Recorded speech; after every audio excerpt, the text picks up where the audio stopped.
Okay. I think I'm good. Good evening, everybody. Happy Friday. I'm just gonna practice. That's really about it. And talk to you guys. We're just going to hang out at the comfort of our own homes. If you have any questions, happy to answer them. I just finished playing with my dog, although he is a Doberman. He's got a lot of energy, so he might be a bit of a bother because he wants to play some more.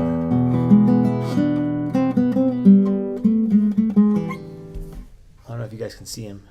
He's behind me. Hey.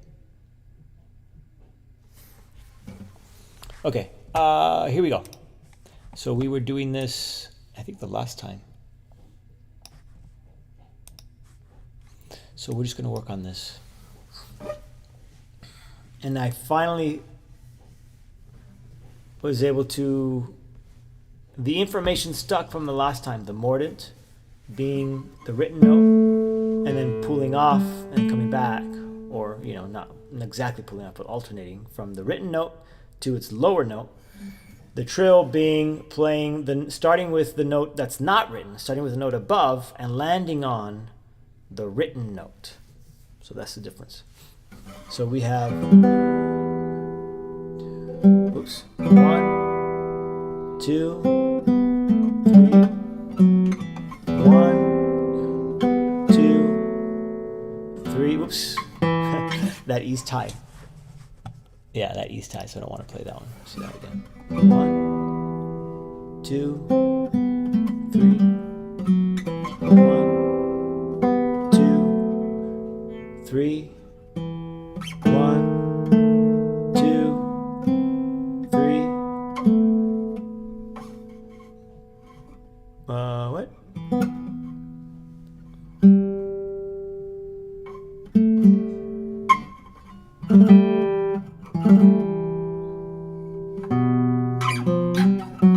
Wait, how did I do that the last time?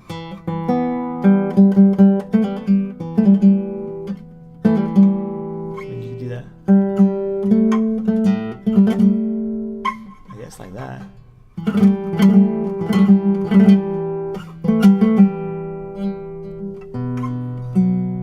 Wait. What am I doing? G, that's a trill, so you want to start on A. I guess you could do this. But this sounds better, right? It sounds much better.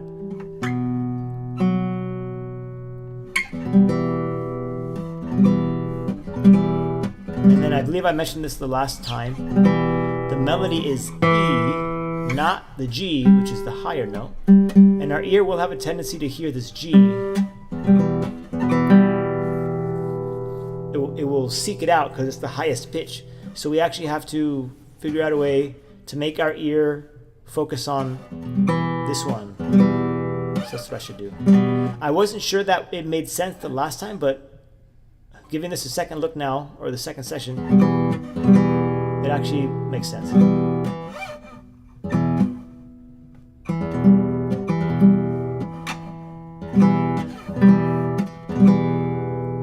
Makes sense.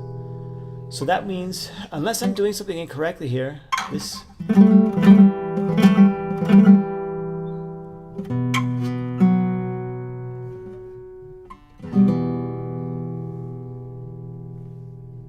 But everything seems to make sense right now. I guess I was doing, I'll have to just look at, I guess I'll just look at the VOD. I must have been doing this.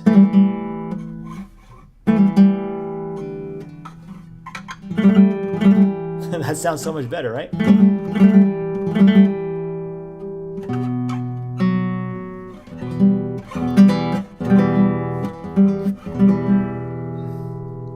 And then we have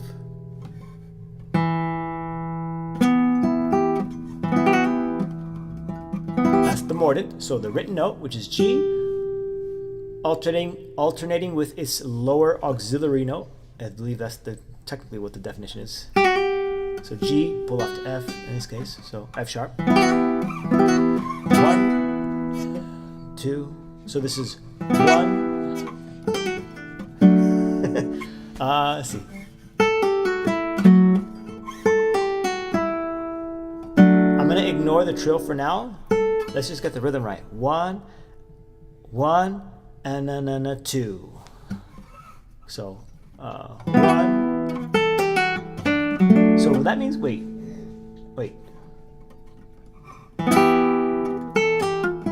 Okay, at the very least, I should hold on to this E. And probably this one too. Okay, so what I'm saying is, all right, let's mess around with some of this.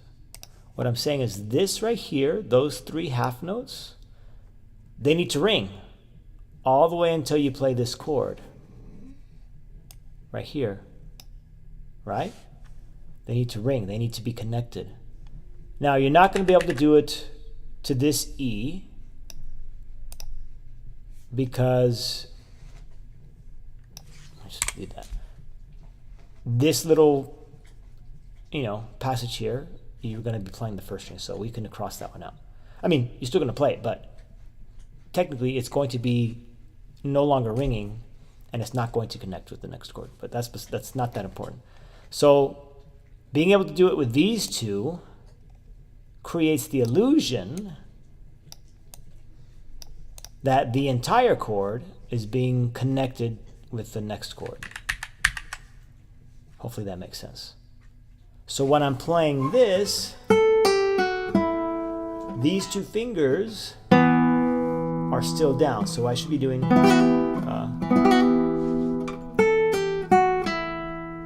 into the next chord. Okay?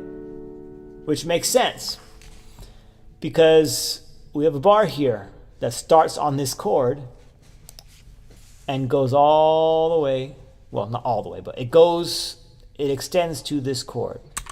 Oops. So we have, I'm just talking out loud, guys.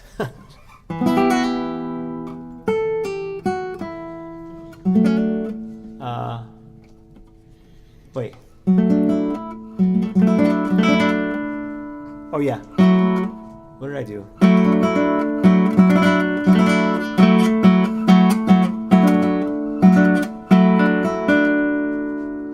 Okay.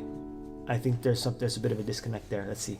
If I'm barring, then that trill has to be done this way.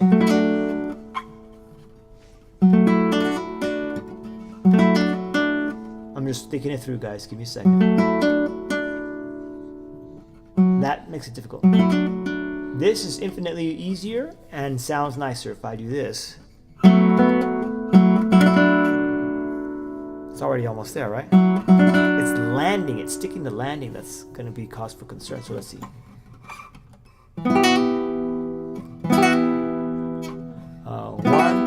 One, and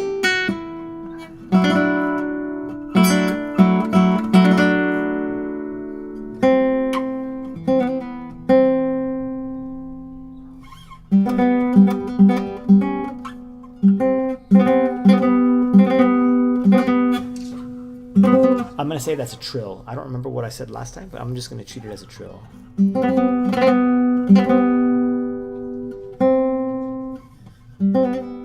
Which you could do this. Yeah, or that just sounds better, right?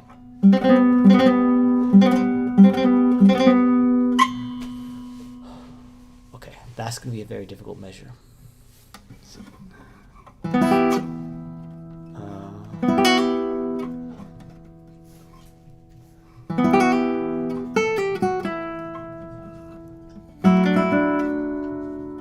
So when do I?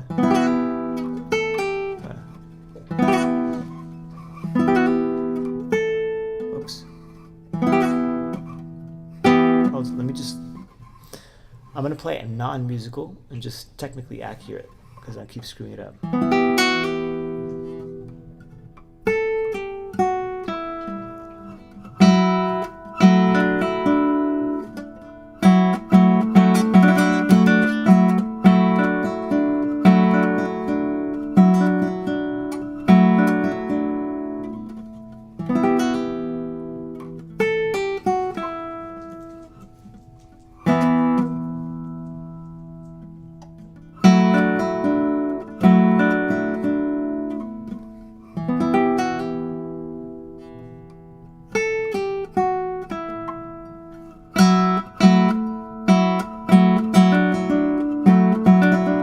lift the bar off early. I'm actually going to stop the bar right here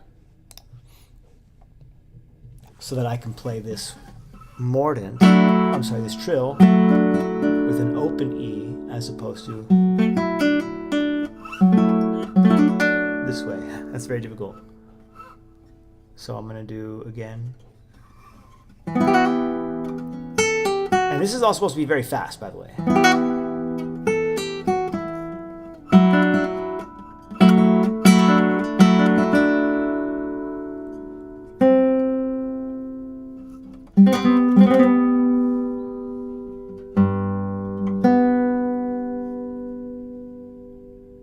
Third finger.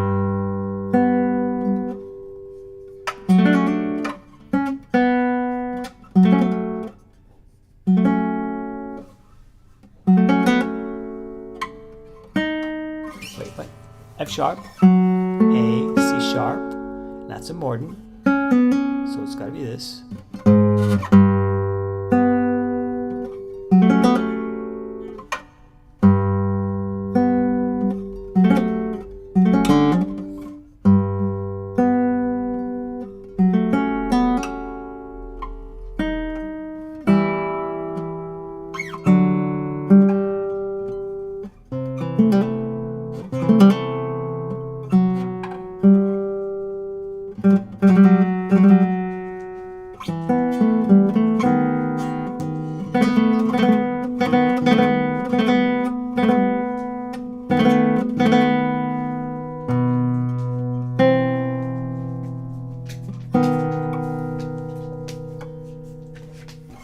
Careful with it. Okay. Not as fast as the last session, but that's because, you know, got to get back into it. And that last session was the first session.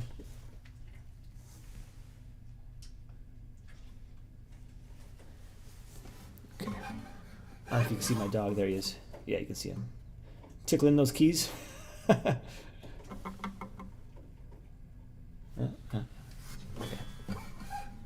Let's start over.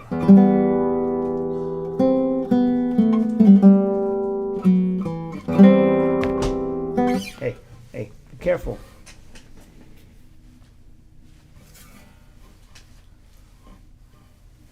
Where'd it go? Where'd it go? It's behind you. Okay. The reason I was worried is because he's dropped it right where he dropped it before, and then he went to grab it, and he shut off the power. And everything just went choom, and just shut off. I just don't want that happening again.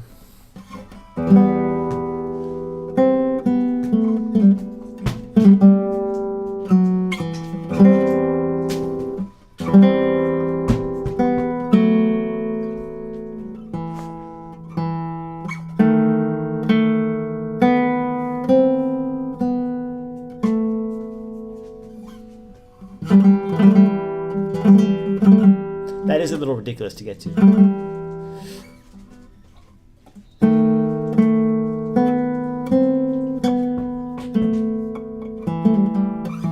I would just have to practice that, I guess.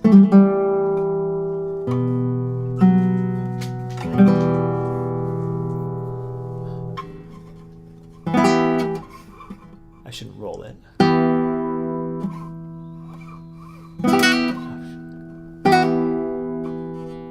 Goes.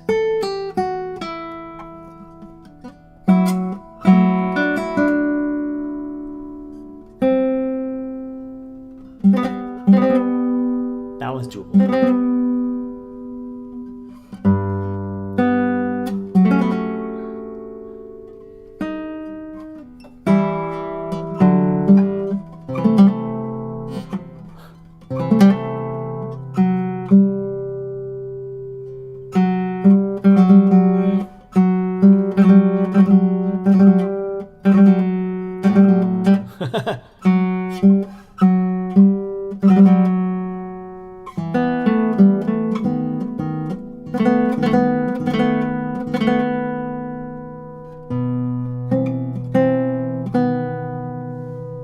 Again.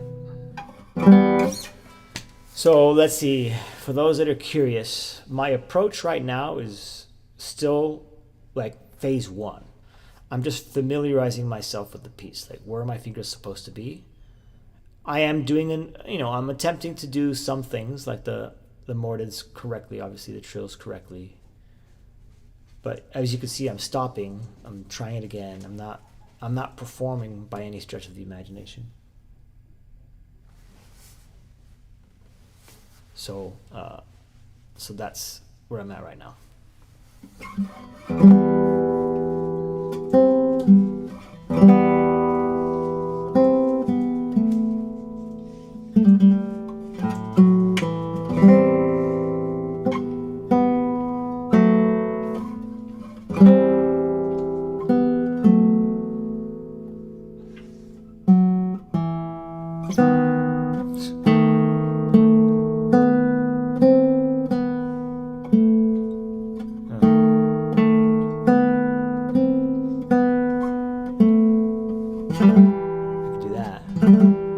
Play that last A on measure 3, this one, with my first finger.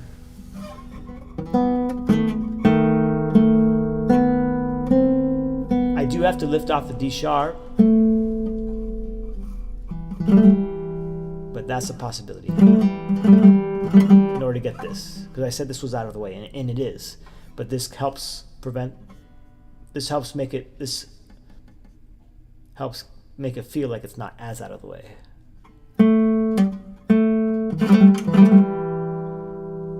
But it is still kind of ridiculous.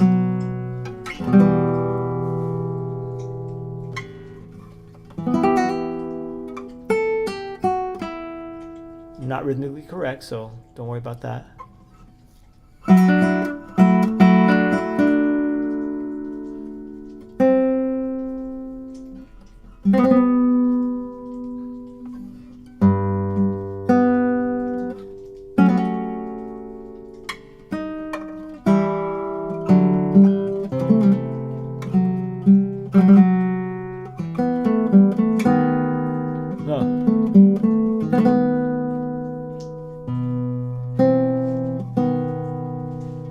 So it's really measure 5 and then measure 7, like I said the last time. So what I would do, I probably shouldn't do it on stream, but I mean I could, but it would just be repetitive and it wouldn't be good content. I would do this, keep these down.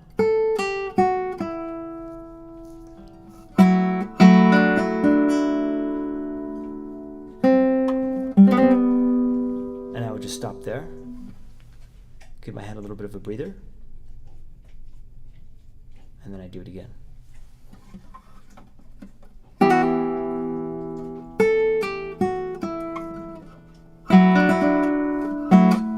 Volume wise, everything's kind of all over the place, but again, I'm just trying to be familiar with what I'm doing.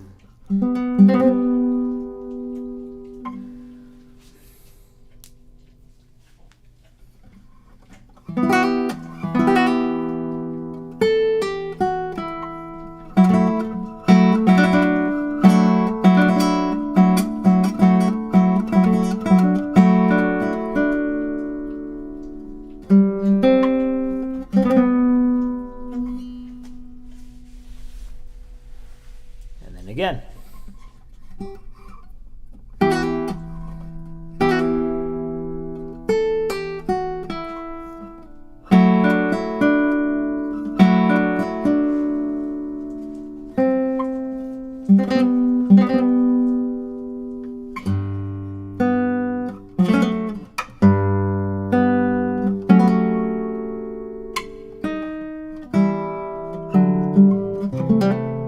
I love that measure. It just sounds beautiful.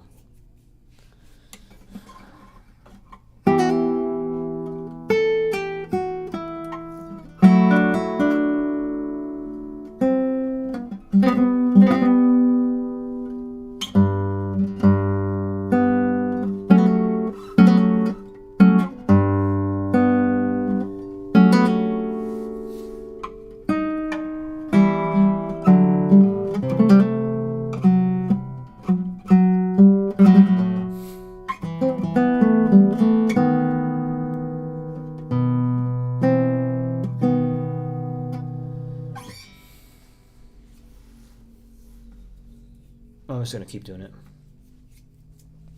If you have any questions about what I'm doing, about what this is, just let me know.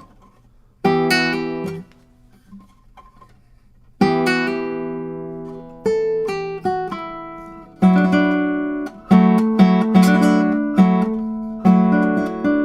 got to work on cleaning that up. Do you hear how there's no nail noise right there? Versus... That was sloppy. So I got to be able to play that clean, you know, when I get it down.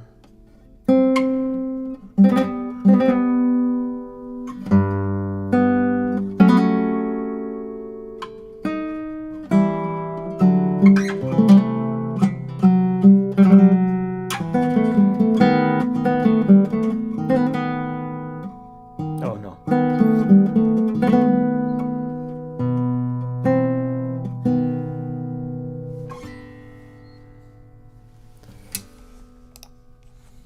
It'll get there. But when it comes to pieces that are more difficult, it's just, you have to have the patience. Otherwise if you don't have the patience, then you might want to try doing something else.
I do have to I should at some point double check the rhythms to make sure I'm doing it right.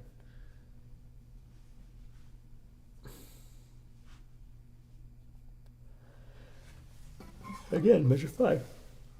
Ooh, excuse me.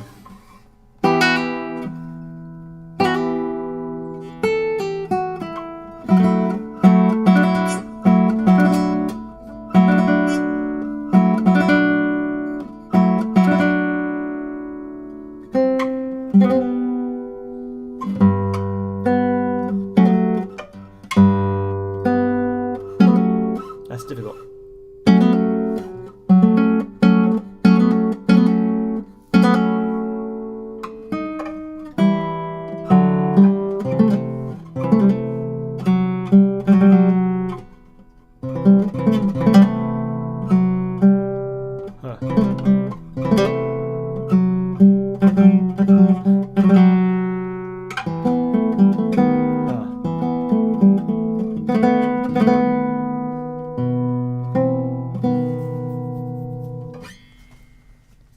I think I'm going to do that a couple more times, and then I'll do that whole part, and then I think I'm just going to start learning the next part from measure 9.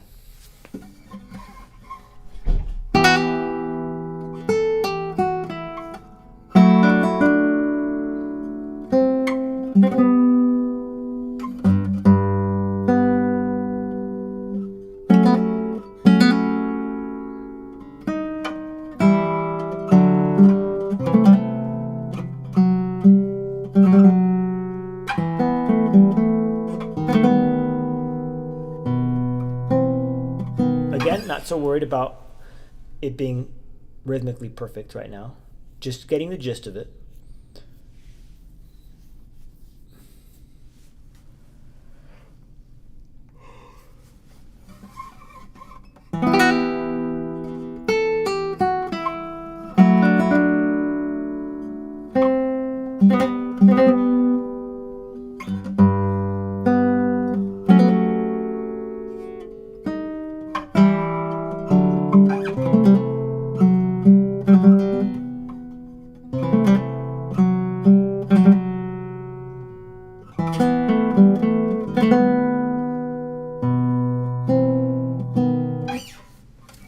Do you know how to play Capricciato? Yes, it's been a while. I mean, I'll just kind of play for what I can remember. It's gonna sound pretty bad, I think. But here, learned that a long time ago. I may flub a couple of notes. I don't think I remember all of it. But no, 7th fret? Yeah. So something like that.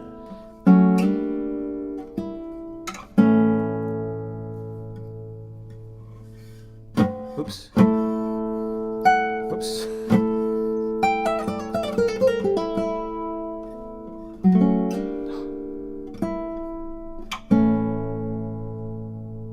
And then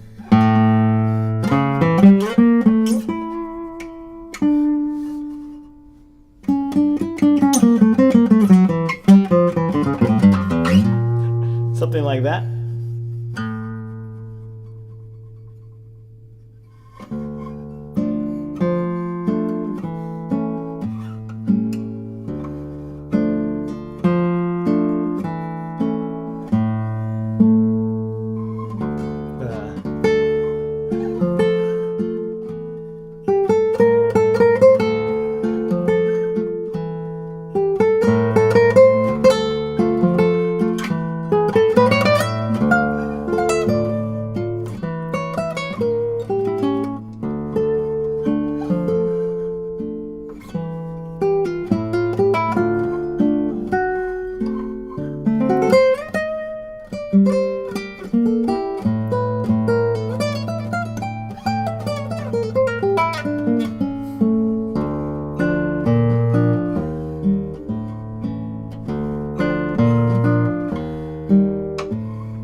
My nails are getting caught.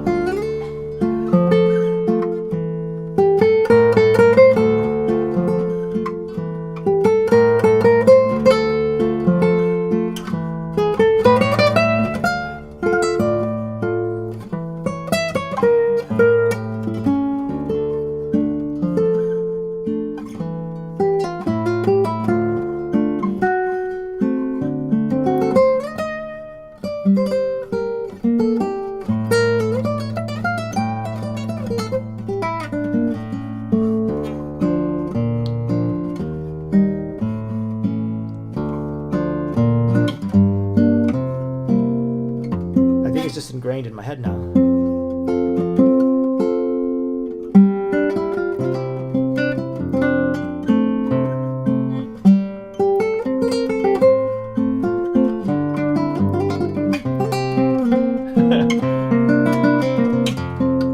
Something like that.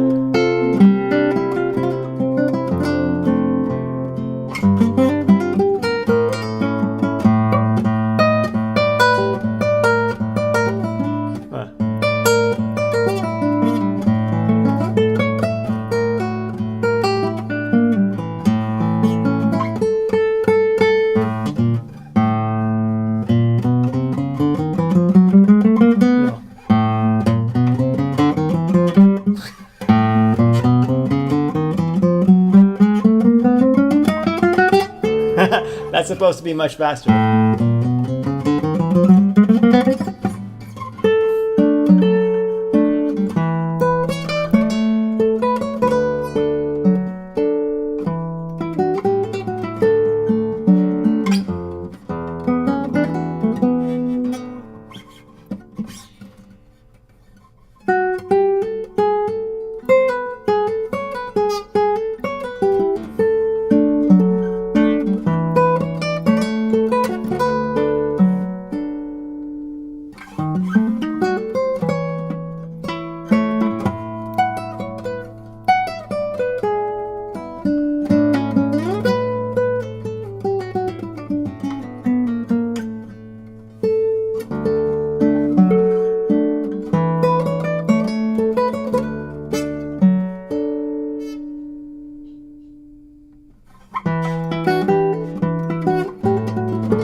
how to play the notes.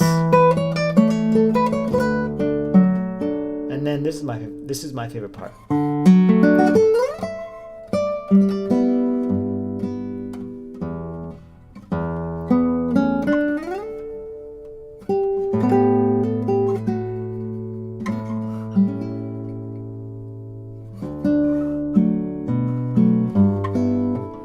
That goes back to D minor.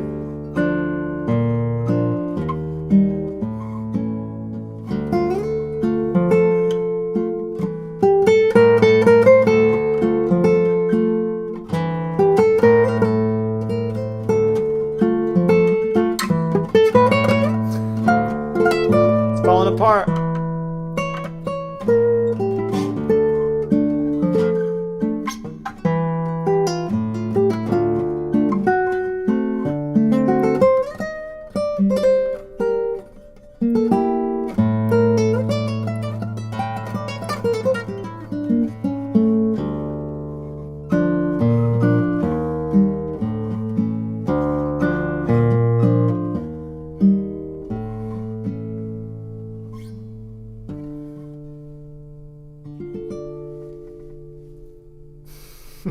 More or less. I definitely needed to stick the landing, the last chord. That's it right there, more or less.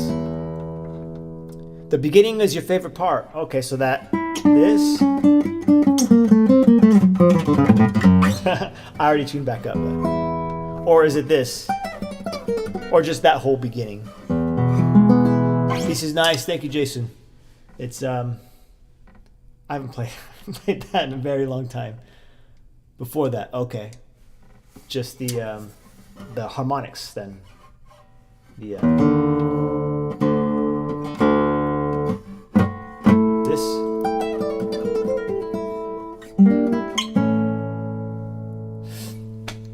Yeah. So there you go. I guess technically that was first song request.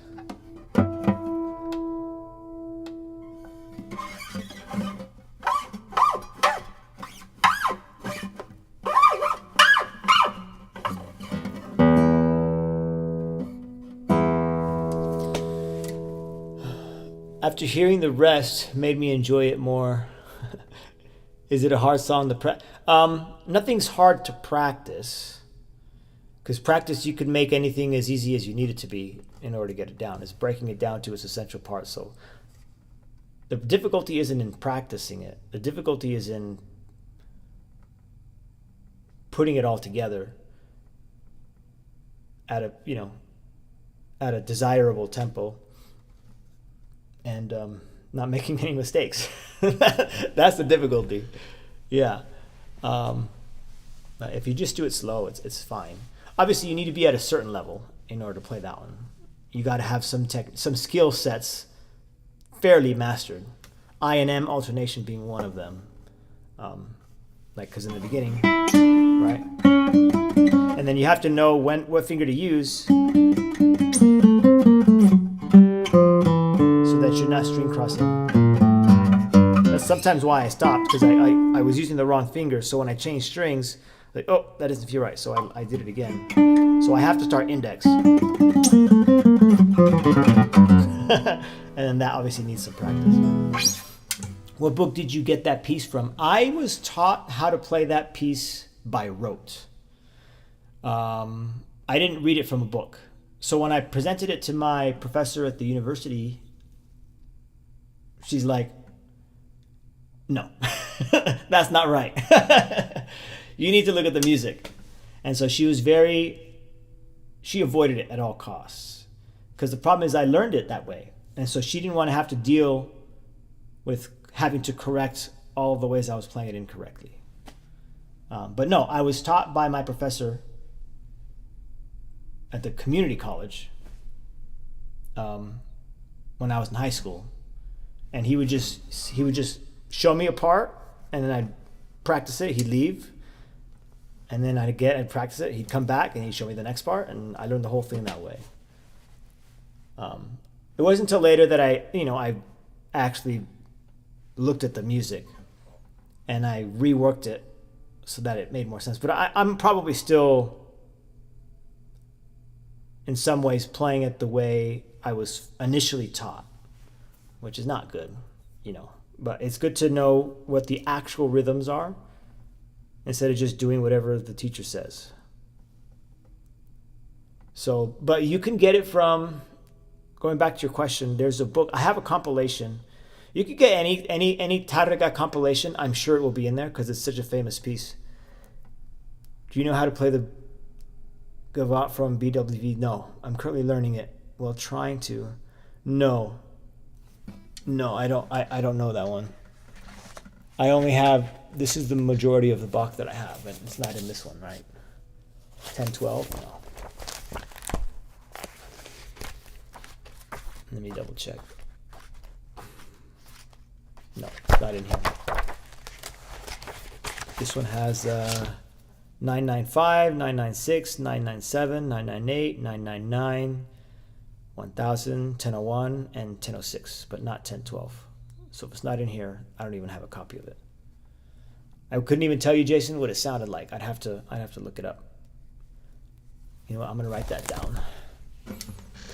I'm trying to make sure I engage with my viewers. So I already listened to one that was dropped by, name dropped, I guess you could say, by, I think his name was Abe. So I'll write that down here. 10-12. I'll look it up, Jason. I'll look it up. Right now I'm doing the Sarabande for my student. He's learning. He just decided to learn it. He bought all of the lute suites on his own. I didn't tell him to. And then he just started playing this one. I'm like, oh, dude, all right, let's work on this one. So I need to learn it too, so I know what I'm talking about. But yes, Pac-Man, there's any compilation by Tarrega, it will be in there. It's such a famous piece. You could definitely find it anywhere, just about. Then the issue is which arrangement do you want, which edition do you want to get, because people will make their own editions with their preferred fingers. So practicing the Julio Sagreras book. Yes, that's good. That's an excellent book to get into, for sure. The only thing I don't like about that book is the fingers are written in so often that students start to read the fingers and they start to guess. And most of the time they're right. But it's still a very useful book. Oops. 2.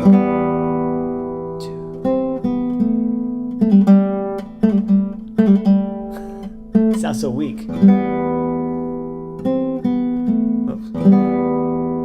2.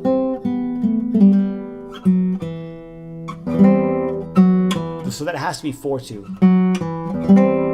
That way it sets you up to play this chord.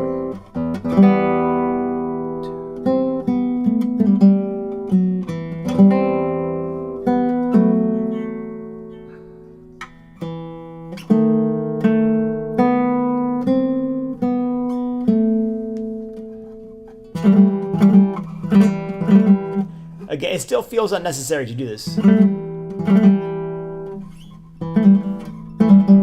But it sounds better than this. Everything sounds so much cleaner.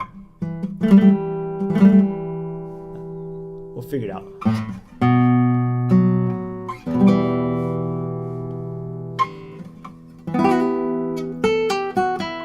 Still not at tempo.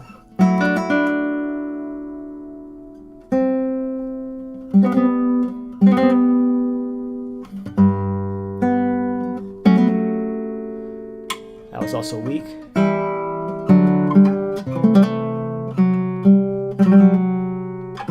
Oops.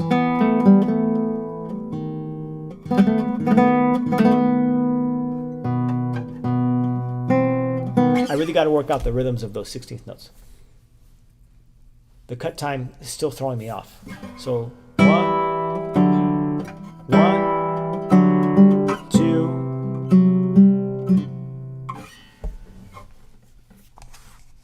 So I believe it's, let's see,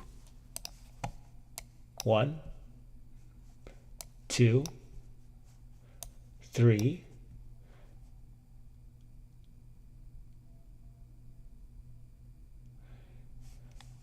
3, and all of this is and, like that. So let's see. 3,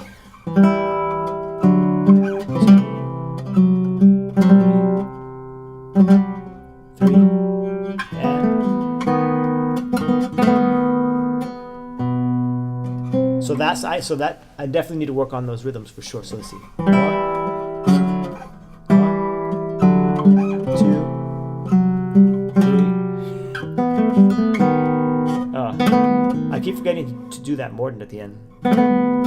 Hey, doesn't have Capriccio Árabe, but has a lot of famous pieces in both sheet music and tab. What doesn't have Capriccio Árabe? I'm missing context, I think. Here, let me, since it's here, let me go bring that book.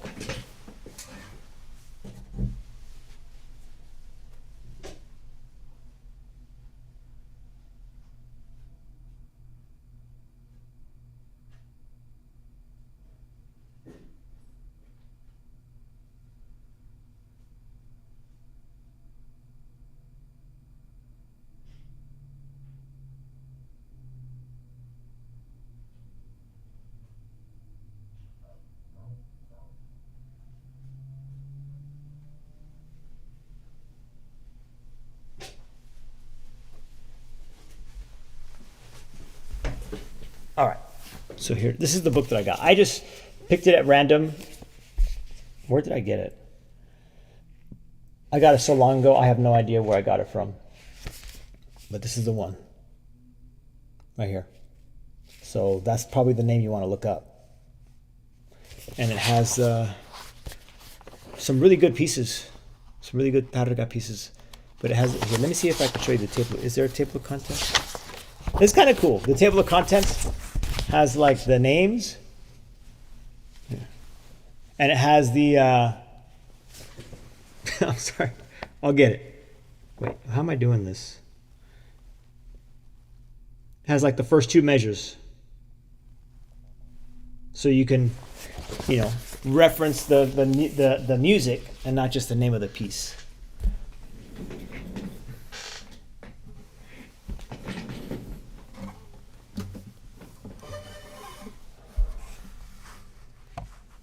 See my comment above. I don't. That was your first comment, Abe. That's the first comment that I see. Doesn't have Capriccio Árabe.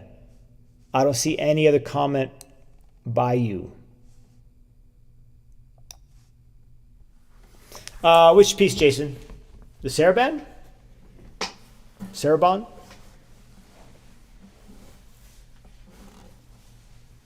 Because I do find it a little bit tricky.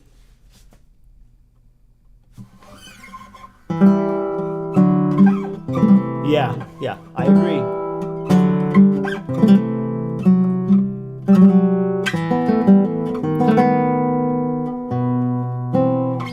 That measure is so fancy. Mordant, trill, ends next measure into a mordant.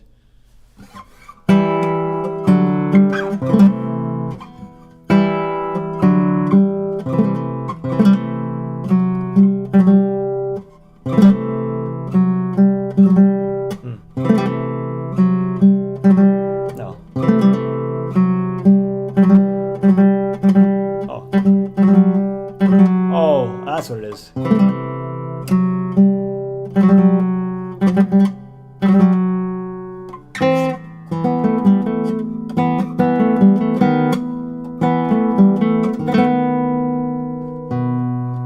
Okay, I think I'm just going to move on for now.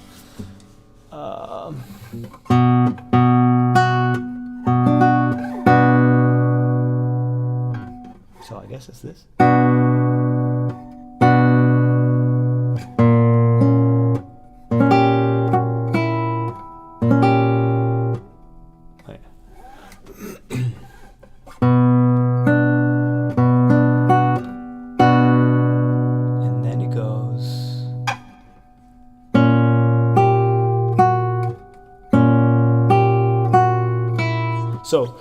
Really good example right here.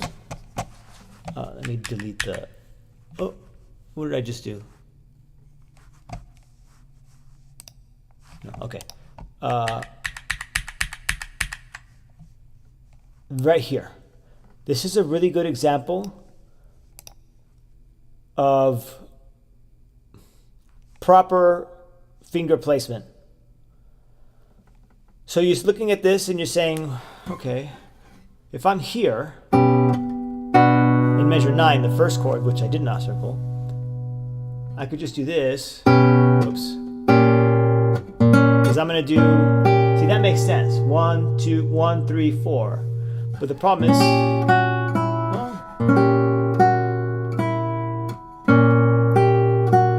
I guess you could do that. But you are dragging your ring finger, your pinky to do that. When you could do 2, and then you have your third finger there. That actually will allow it to be more connected.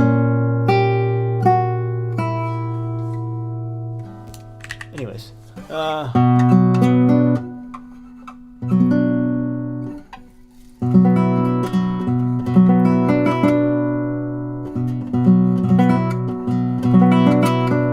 would you do that?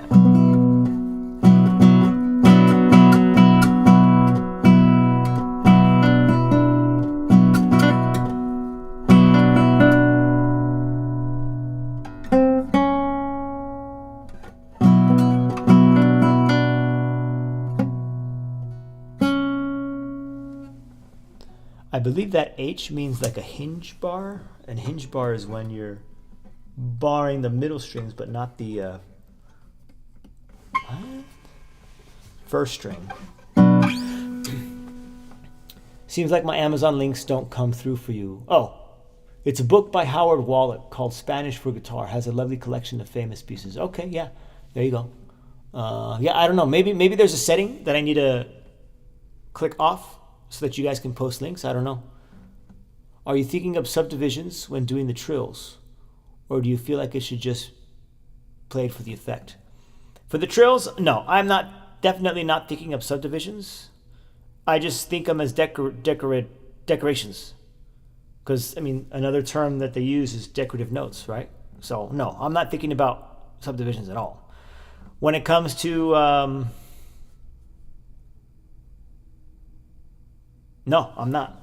It's all just do it quickly and make it sound fancy. It doesn't sound very professional, but that's how I hear it. That's how I think about it.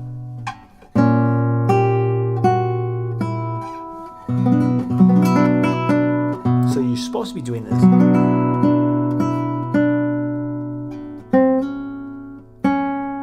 But as you play this,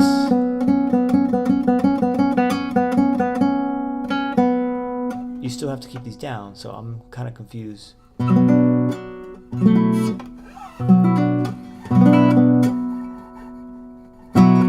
could use your thumb for all 3 of these. By the way, this is where I'm at right now. Right there. So you could use your thumb for all 3. And ring finger for the first string, so you can do that cross string trills. A-I-M-P. Because that's how I do all of them.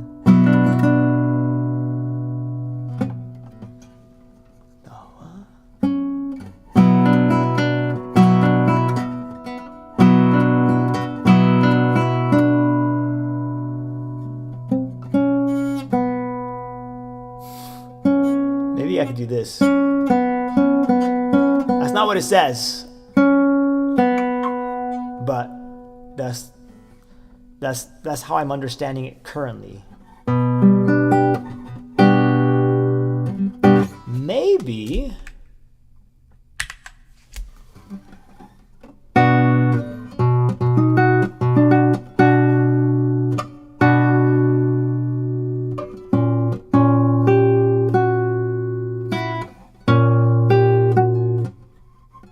so I'm changing positions here. All right? Yeah.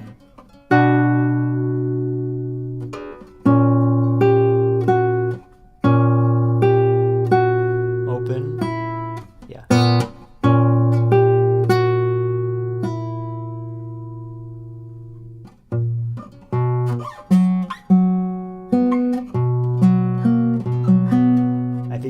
think that's right.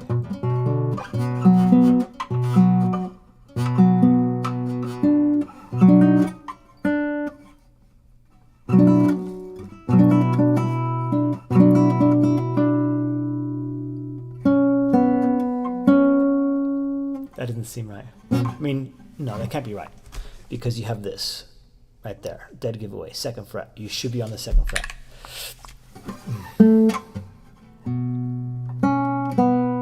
But he does want you to use a hinge bar, right? See? So I'm playing the B as if I just played this chord. And then I'm playing the C sharp with the bar. I'm lifting the bar, but not entirely. So you still hear the B ringing. So there's the chord. I'm not playing the chord, but this is in place of the chord right now. C sharp, lift the bar, but not the B. You get that? So I just got to work that out. Where is the H? I see it. I've just Googled it. It means, yeah, it means hinge bar. And then the reason it's here is probably so that you can play this. Because if you remember, trills are top note. Trills start on the note that's not written. Trills start not on D, but the note above it, E. I know that because it's really easy to remember.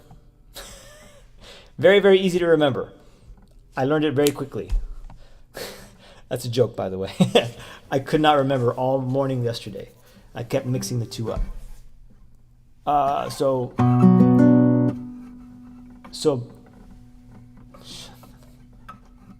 try not to swear, guys. I got it. That's difficult. There it is.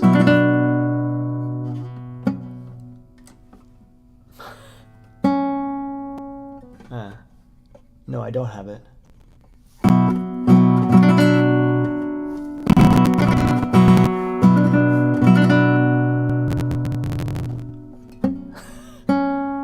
I don't know if I'm going to be able to do that, guys. How is he?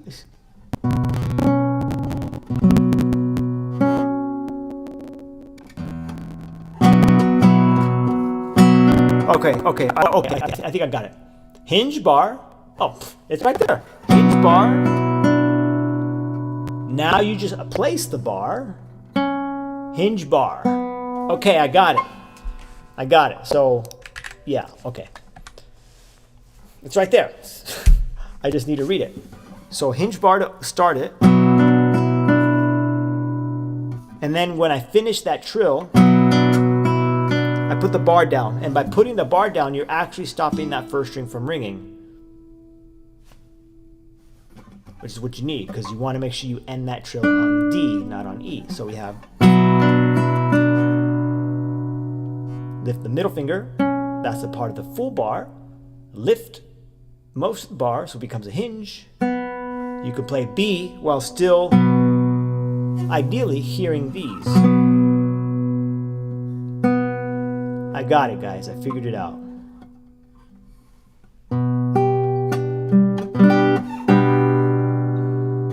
Okay, 1 and 2.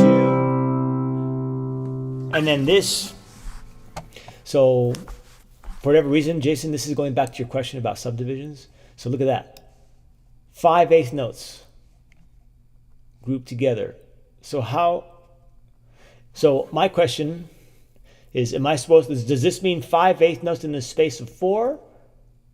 Because usually you would see like 5:4 or something.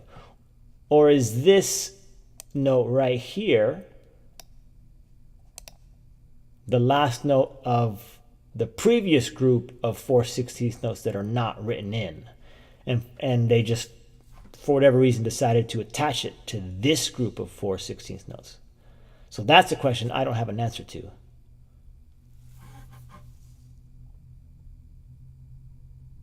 So my first instinct would be to listen to other performances, see how they do it. Pick the one you like and just do that.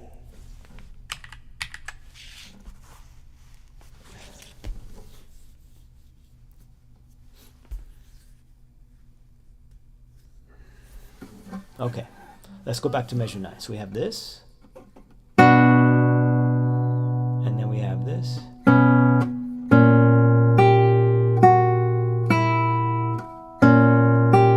So I'm going to go A, M, I. So that last E, stop, has to be an I. So that when I play this B minor, I can use thumb and ring comfortably. There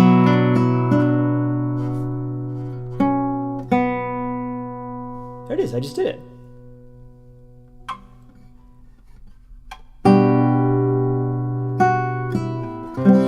Should roll. And then this.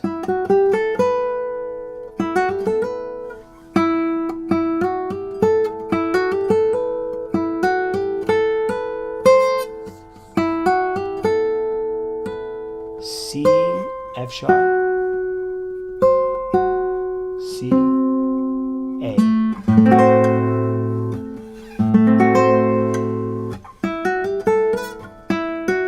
So let's just get the notes down. And then slide. Was it? No, that wasn't what it was. 7.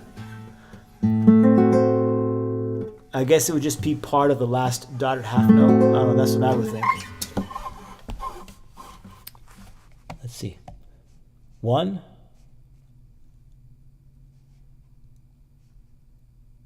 And 2. This is why I don't like cut timers. My brain can't process the change. So this is 2 counts. So this is 1.5 count, right? And this would be the last half count. No? Yeah. See, that doesn't, okay. Now that you point that out, it seems like this is 5/16 notes in the space of 4, because this is 1. No. This is 2.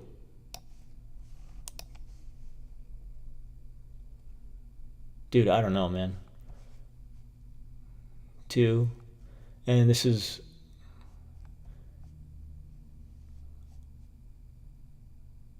A chord note is half, right? Yeah, 3 half is an and, I should say.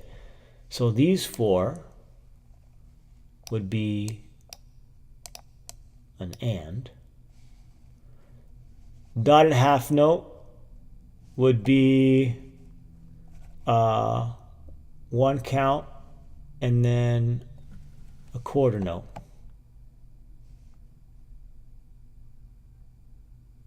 Yeah, so this has to be 5/4 because this dotted half note is equal to a quarter note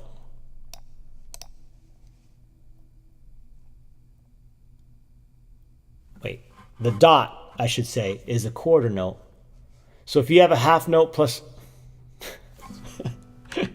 I feel so dumb right now. So there's a half note. There's a quarter note. That's your dotted half note.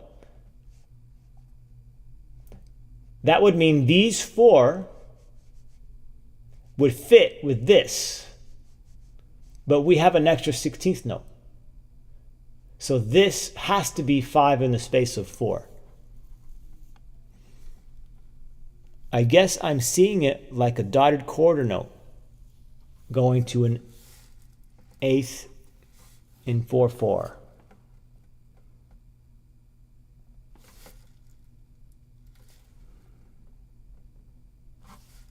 You're seeing these 16th notes as that?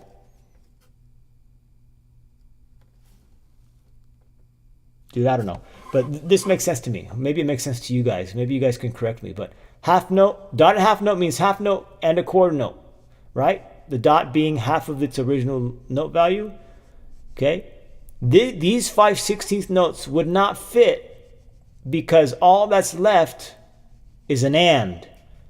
4/16 notes take up the and. So if you saw this into this, that would be mathematically correct. But we have this and this extra 16th note right there. So I think it's 5 in the space of 4. Abe, this is 996. 996. I think. Let me double check. Guys, so I have this idea. I think you guys will get a kick out of this, but being able to execute it and put it all together, it might not be possible, but I was thinking to keep viewer engagement. That's 995. I was thinking of putting on the stream, like the top corner, maybe up here, like every 5 seconds, there's like an image of a note. And then you have to type in the name of the note. That would be like a beginner, right? And then every 5 seconds it rotates. And then it keeps a score. And then like the highest score or whatever at the end of the stream or at the end of the week or what have you, you win like some sort of prize. Probably more like bragging rights because I can't afford to buy prizes. Yeah, this is 996.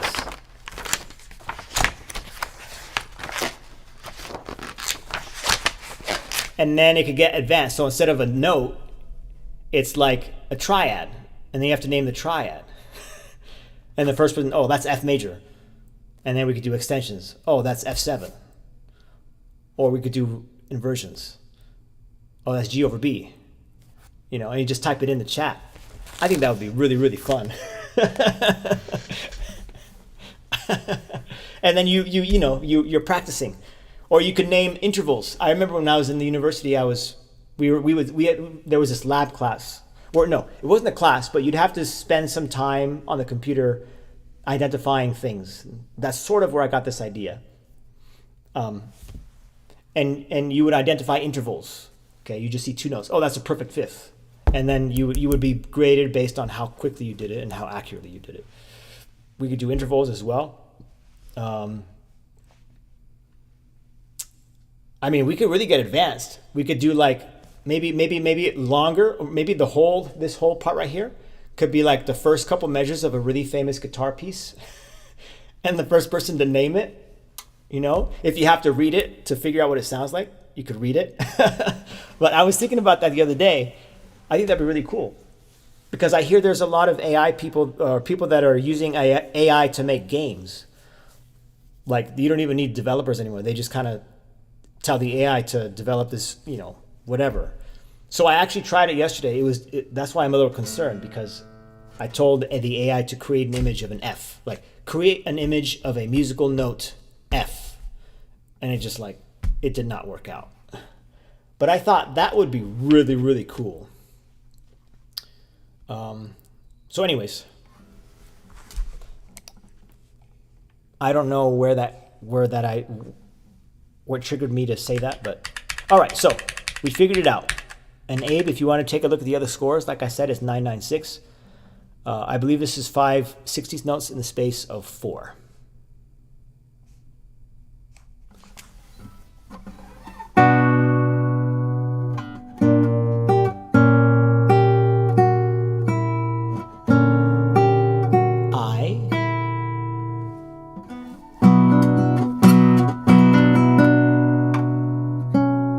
I know it's not rhythmically correct. It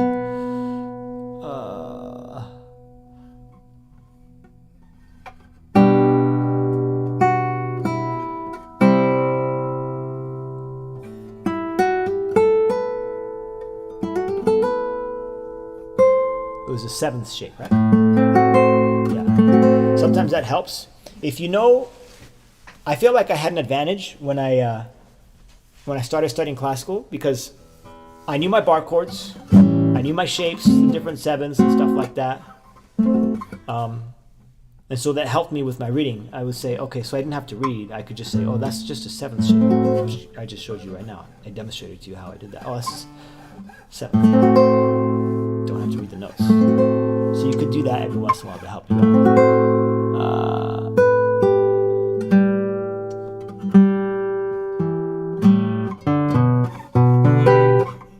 out. Interesting. 6th, 5th, 1st, 2nd. Uh-oh. How would you do that? I'm looking at the trill. Like, how would you Wait, what? How would you do that trill?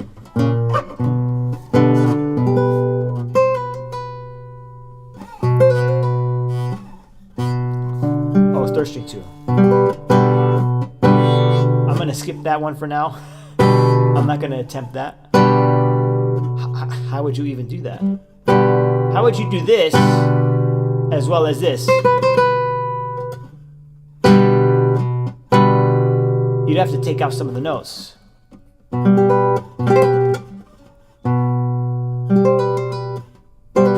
This, but then you don't get the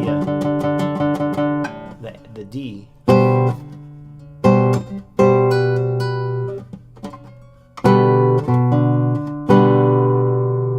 Oh no! Wait. D's open.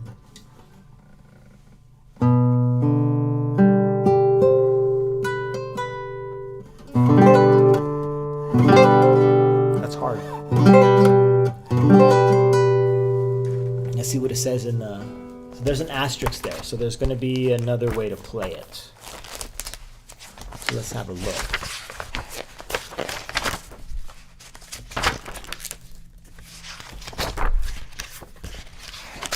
What measure is that?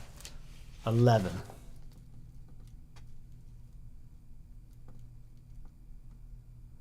What?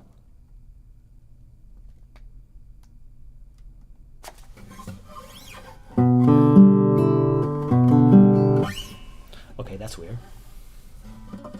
It just says to roll this.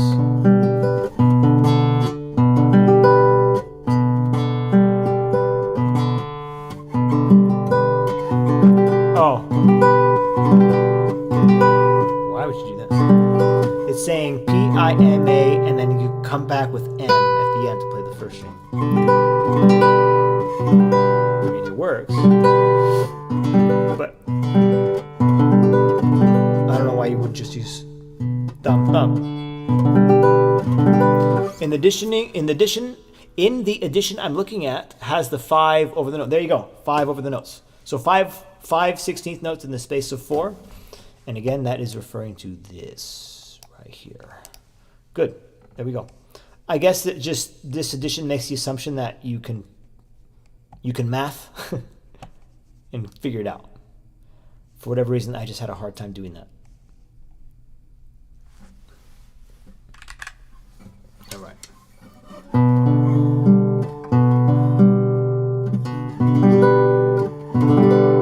And you can double that up.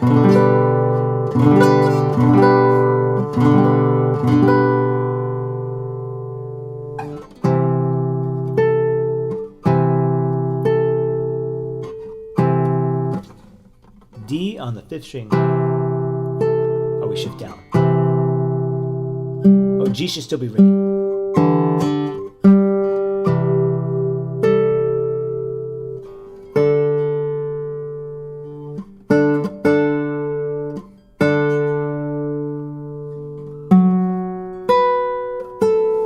Into the 2nd page. All right, let's stick to this page still.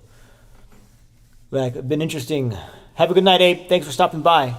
I appreciate you looking that up for us. I really do. All right. Let's just keep going back to measure 9.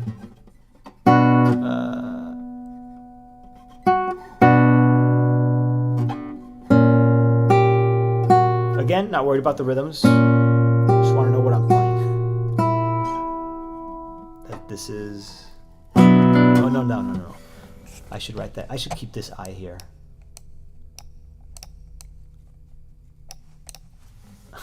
That's an I, guys. That's an I, okay?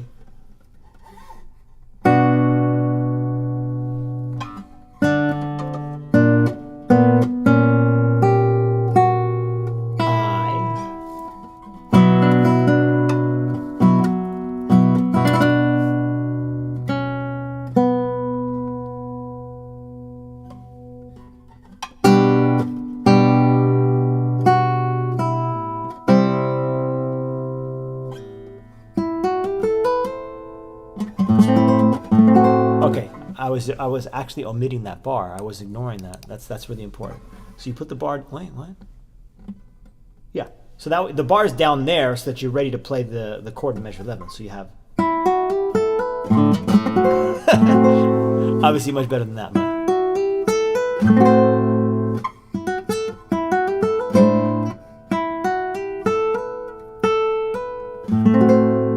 That's gonna need some practice for sure.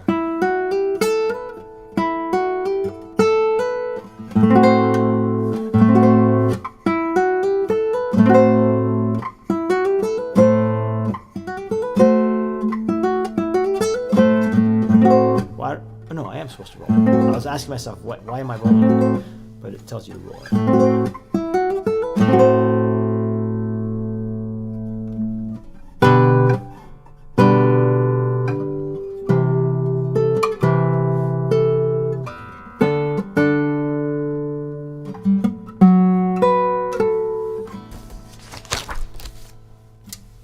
Into the next page. Okay, I'm gonna stop the Sarabande for now. Enough of that. Okay, I also wanted to revisit the double. Let's see. There it is. All right, let's close that window. Close that for now.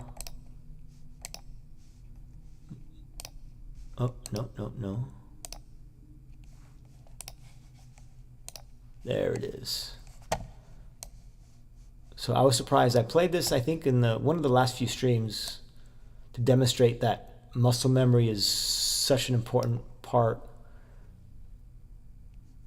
of guitar playing. I said, look, I haven't played this in such a long time, and then I just ran through like basically half of it. Maybe not half of it, but I wasn't thinking about it. My fingers just kind of went. So muscle memory is a real thing. So here we go. So this I sort of already got down.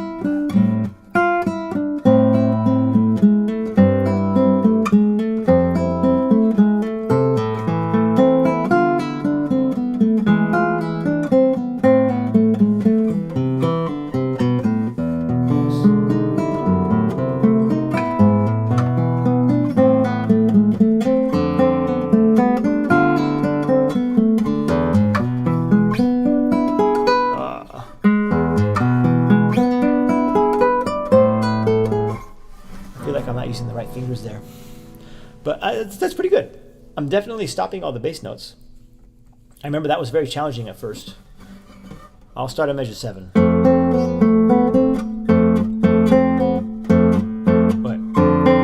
I gotta stop it right there. So.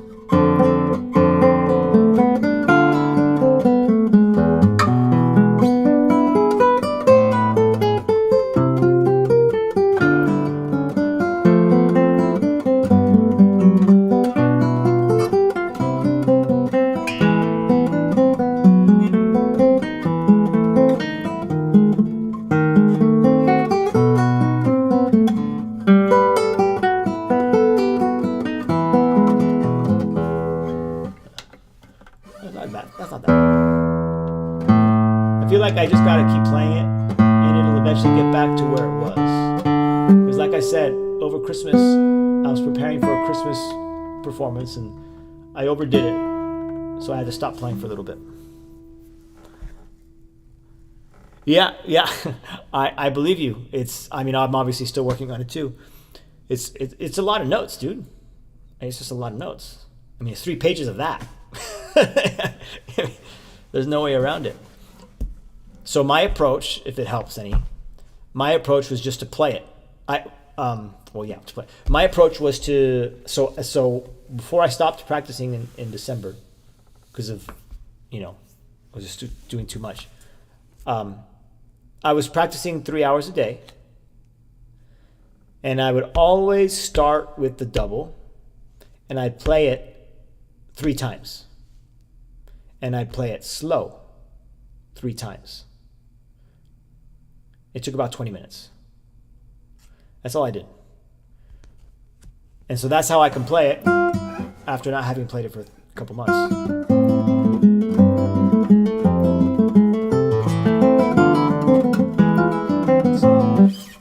So obviously needs some work, but that was my approach. I think my approach was just to power my way through it, I guess. Not finesse, just keep doing it. Probably not as effective in terms of, not as efficient with you're not being efficient with your time, but you are getting it done. If you want to take a different approach, you can, but that's what I did. It required a lot of patience, but what I noticed is, as I continued to do this day by day, I could play it faster, but it still felt slow, which is a good sign, because it felt like I could do what I needed to do at this faster tempo. And gradually it just got faster and faster. And now I can almost play it at tempo without feeling any tension. If I ignore it, if I go too much on autopilot, then the tension will start to creep back up. But I could get away with playing. Oops. I'm definitely relaxed. So I noticed that also helped with my tension. It helped it helped me play the piece without any tension. So maybe that'll help. You do? Okay, I'm glad to hear that, Pac-Man. I was kind of wondering, like, what do they? Okay, so I'm gonna do my live streams. I'm gonna practice. What are they actually watching? What are they getting out of it? So that's why I try to think out loud.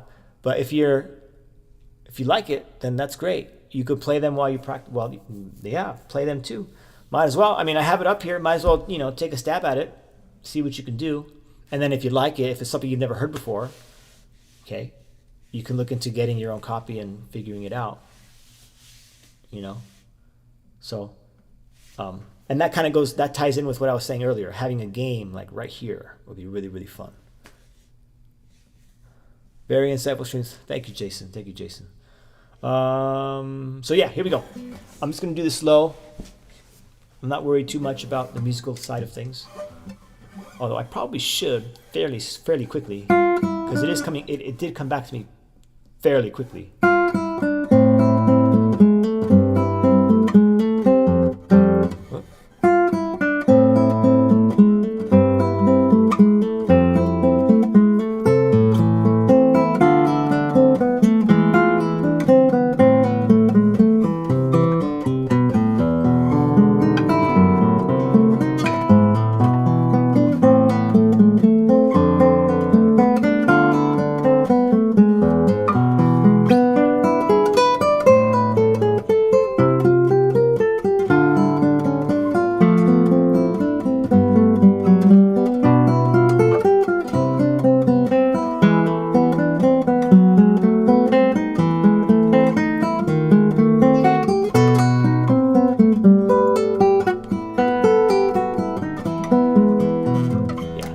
Definitely degraded because I feel tension in my elbow right now. So that just means I'm playing it at a tempo that I should not be playing it at.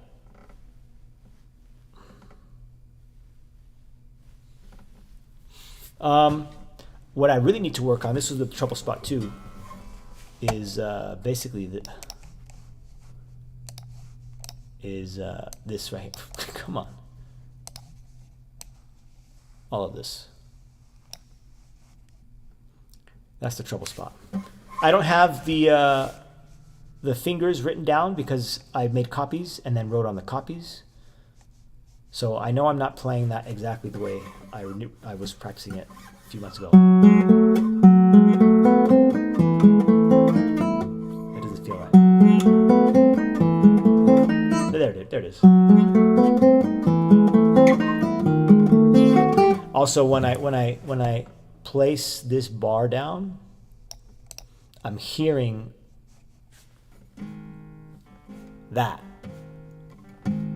the extra notes, just by placing it down. So I have to watch for that.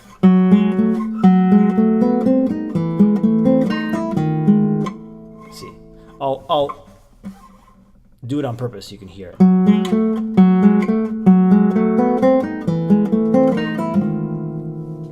You hear all that? That's what I'm trying to avoid. Also, by the way, I am this note, and this note. I'm trying to make sure that they ring.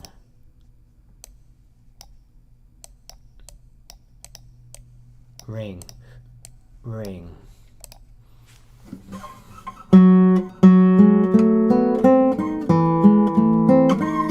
So that they imitate all of these chord notes. Quarter note, rest, quarter note, rest.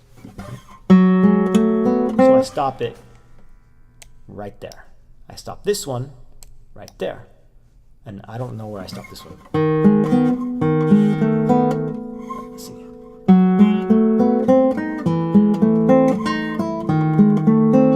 Yeah, same place. Right there.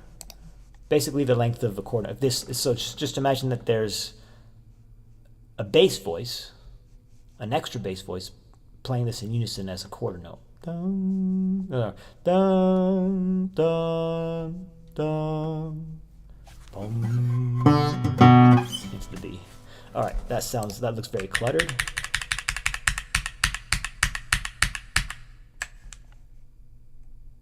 Okay.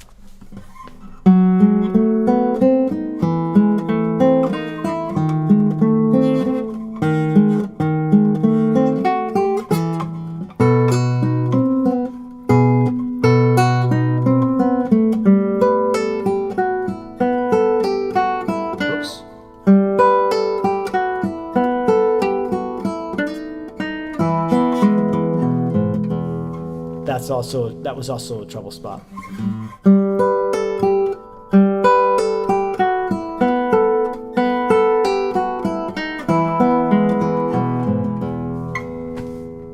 Okay.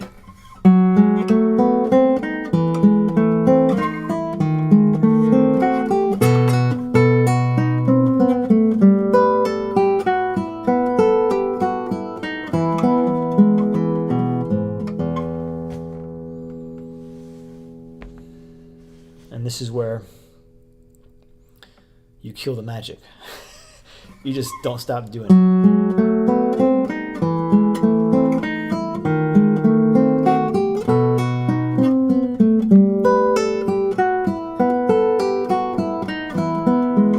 You become a machine.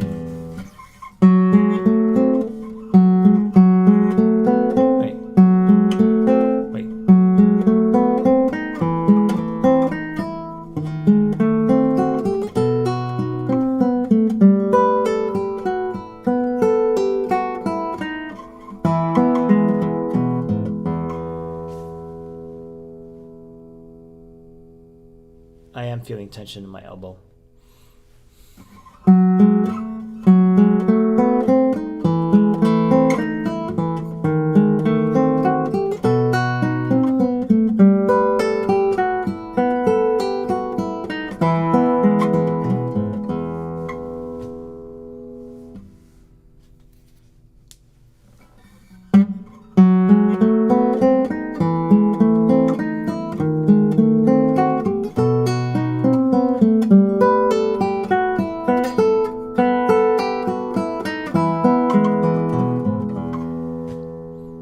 Over and over and over again. Oops, is that right?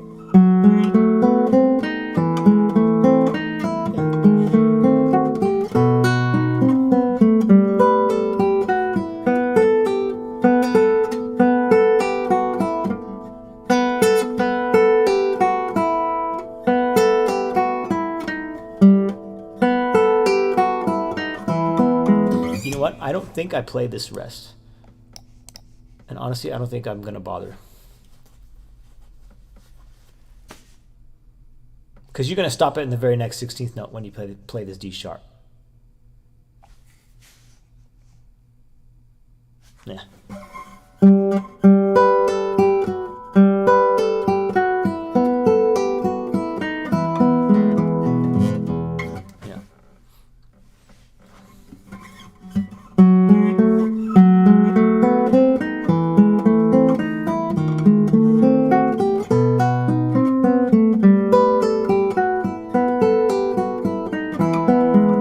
Sounds very choppy. It sounds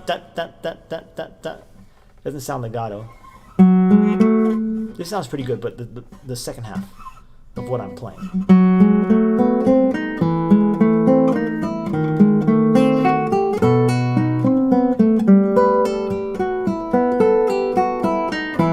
It sounded better. It sounded better. All right, let's try it from the beginning.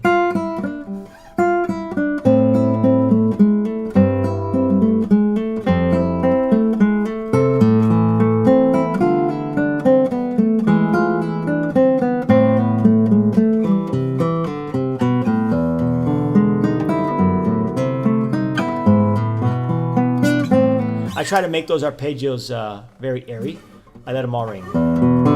So measure, so right here. Just to have a sort of change in sonorities for the listener. Like, ooh, there's some variety, you know. Just listen.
Dirty, but all right, let's go to the next page. Let me open that one up so you can all see it. Now I am going to have to play some music that's not on the second page. So sorry about that.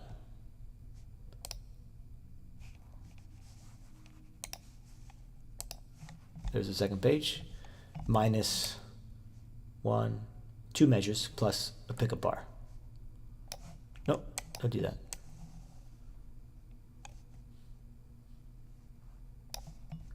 Why does it do that? I hate this new feature on the Mac where like if you drag a window to the side or to the all the way to the top, it thinks you want it full screen.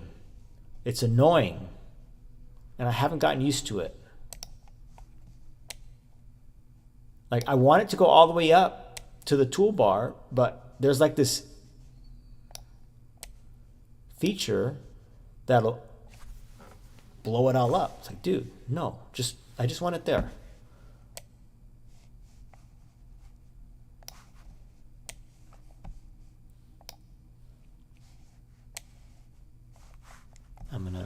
Where am I gonna? Okay, let's just do this. No. Okay.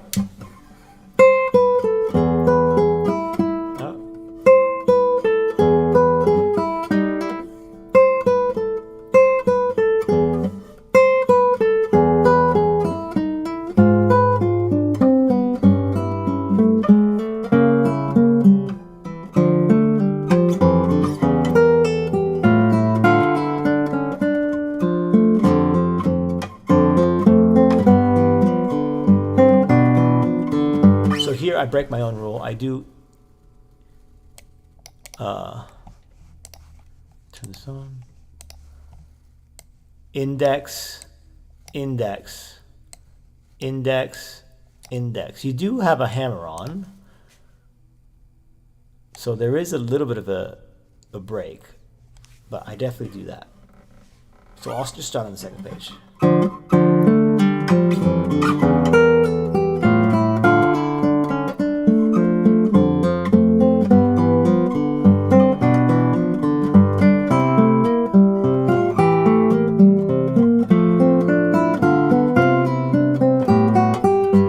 That measure, this one, is actually very difficult because, let's see. Yeah, because of this note right here. It's an open string. So you play it and you stop it when you go to the F, here. And that took a while for me to get. Stop. And I stop it with my middle finger.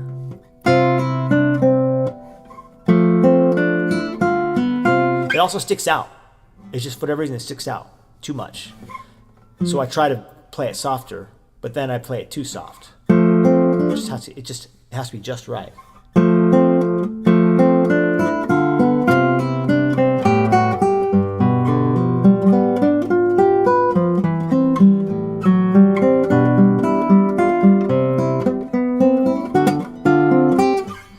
Be careful here, by the way. See all these rests? These are short bass notes. Short bass notes. They're eighth notes. Not even chord notes. They're eighth notes. So they're very short. I'll show you. I'm going to go back right here.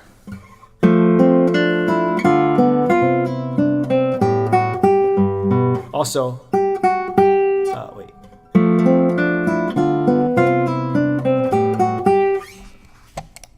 I definitely play the 16th note rest because that's referring to this A. This A, you have to stop it before you start this arpeggio. Or this, is it an arpeggio? Yeah. Before you play all of this, that A has to stop.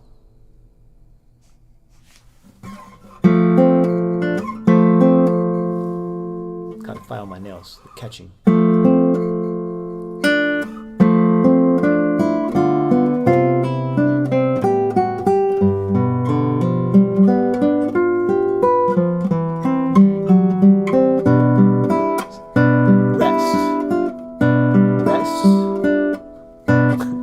Where am I? Rest, rest, rest. I can't say rest and play it together at the same time.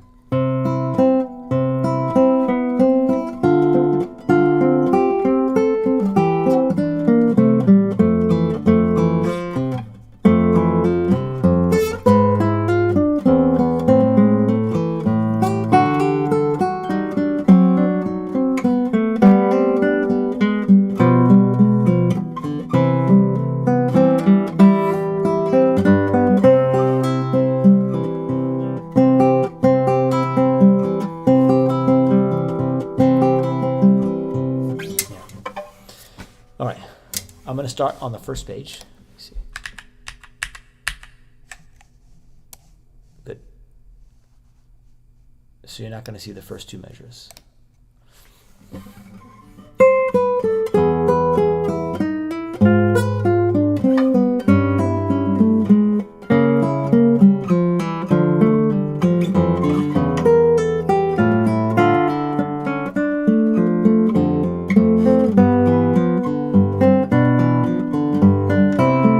By the way, I'm letting these ring.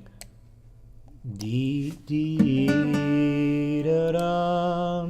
This F, da, da. I'm sorry. No, that's not an F. B, B, oh, B, B, da, da. D, D, and then that ring. F, G, whatever it is.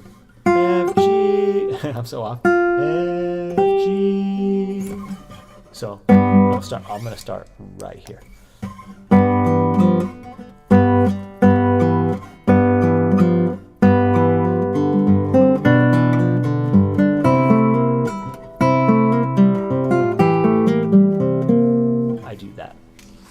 All right, let's remove some of this clutter. Okay. I'm going to start over. First page. Second half. I'm just going to start.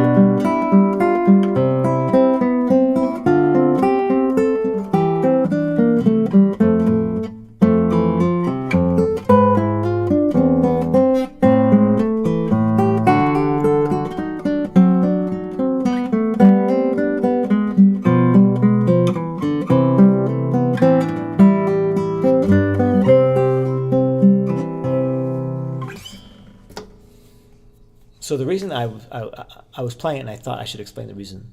So there's obviously two different voices. You have a top voice, three voices. You have top voice, middle voice, bottom voice. So you have B, C, D, D, D, D, E, F, G. That's the top voice. Middle voice, ba-da-dum, ba-da-dum, da-da-dum, da-da-dum.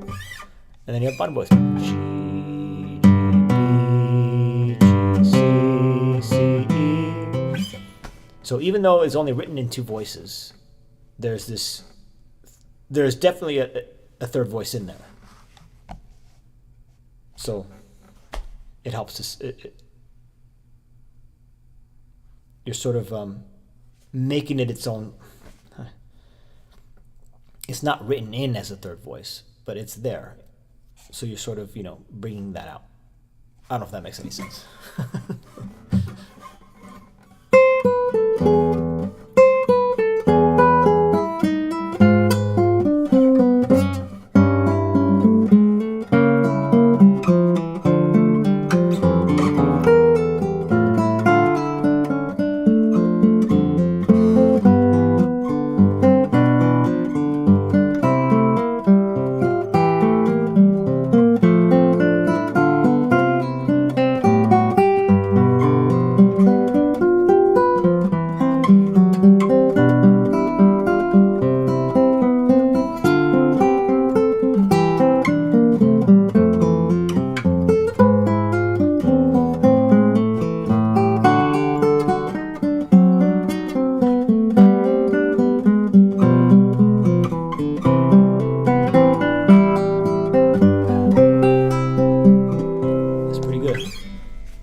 I'll open the third page here.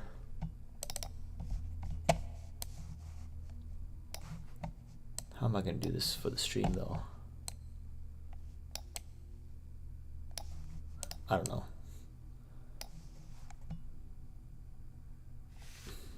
All right, I'm starting on 31. I'm starting right here. This was difficult to get to, by the way.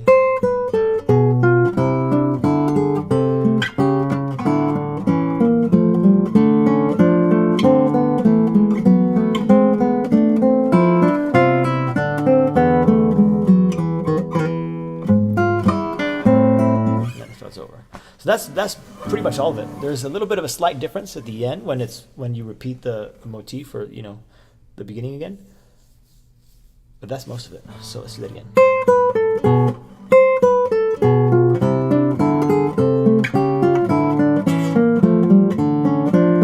I remembered it.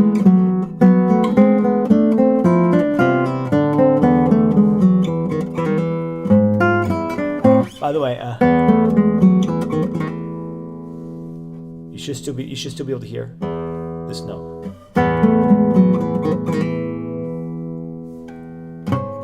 It should connect to the G sharp.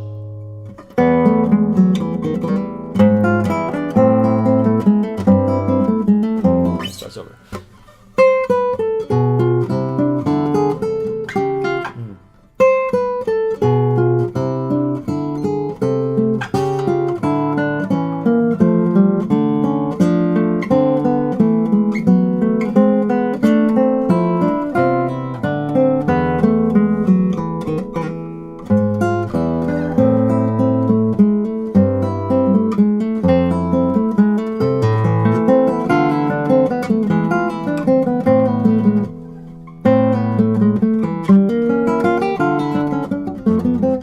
page.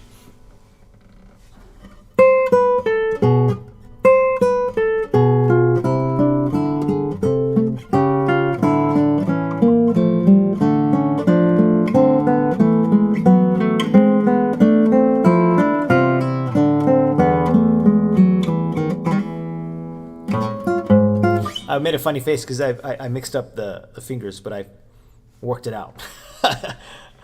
I got through it.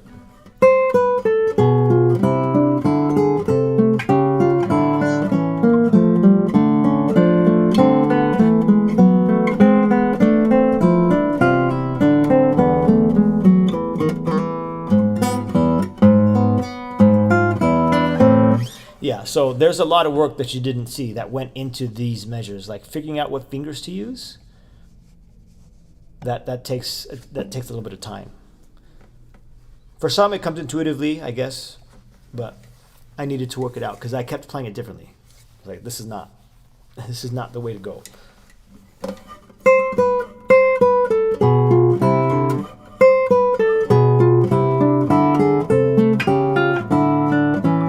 messed it up.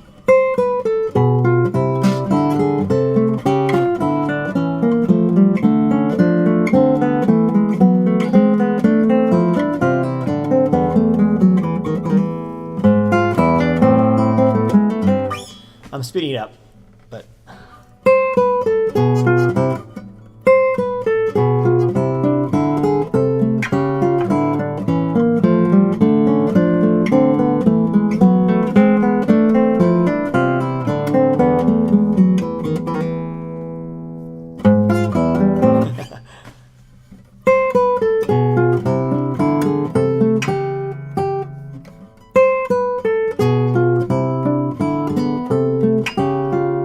I'm playing it wrong with my finger. I gotta find. I don't even know what I did with it.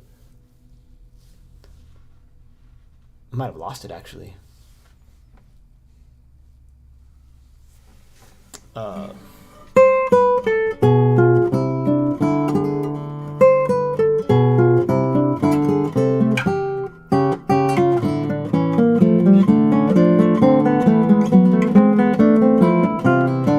So there's like a couple of parts where I know I keep playing it differently right now.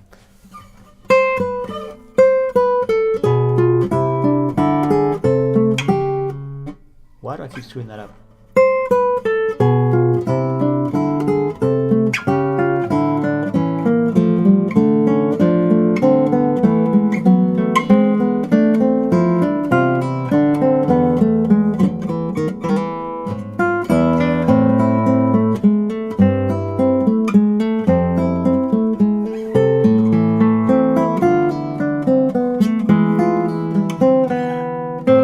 This you don't have on your screen.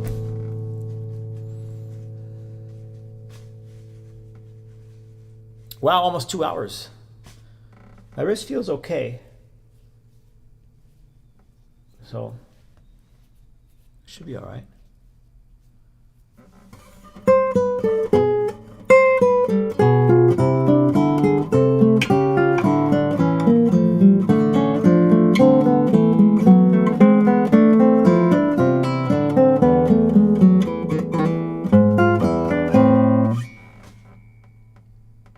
I'll start from the top of that page. Oh, is it?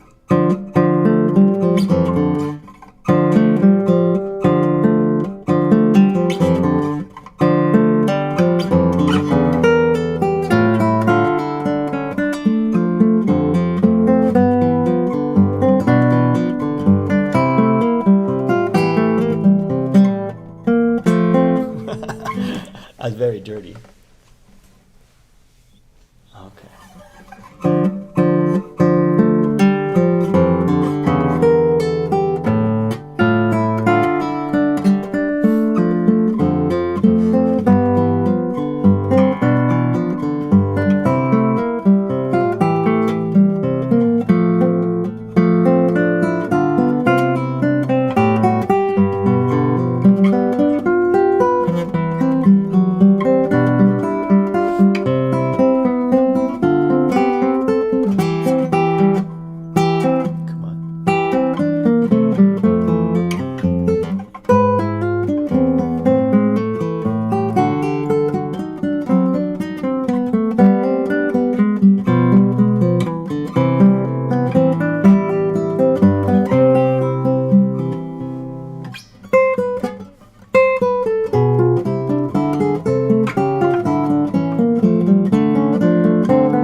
speeding it up. At one point, I was trying to play the play to the meter, so I made it feel like it was in 6. But I'm wondering if since there are bass notes on every 8th note, maybe he actually does want you to feel the meter differently. Dun dun dun dun, as opposed to dun dun dun dun dun dun dun dun dun dun dun. More march like da da da da da da da da da da da. I don't know. So that would have sounded like. Let's see if I can do it.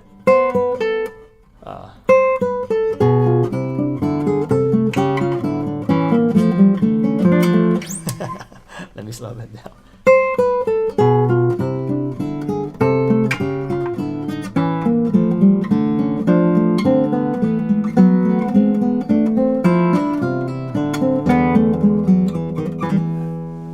I don't know if you heard the difference, as opposed to.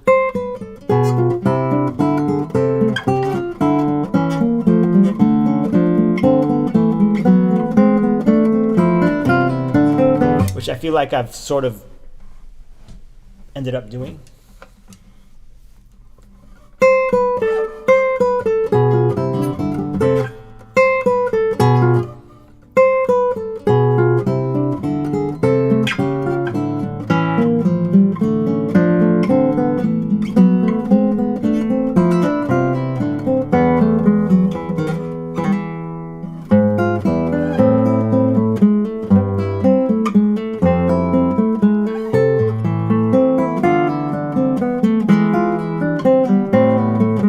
Let's go to the 3rd page. I'm just going to start right there.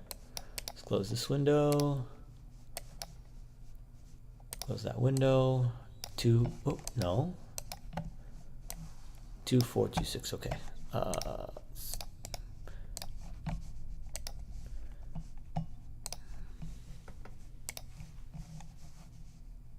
Okay.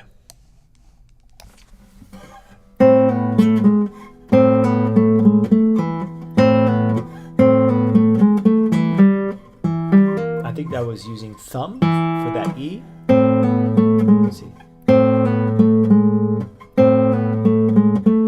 Yeah. So I'm stopping the bass with my thumb, stopping the 5th string with my thumb on that 8th rest, and then immediately jumping to the 4th string. Is that the best way to play? I don't know, but it works for me.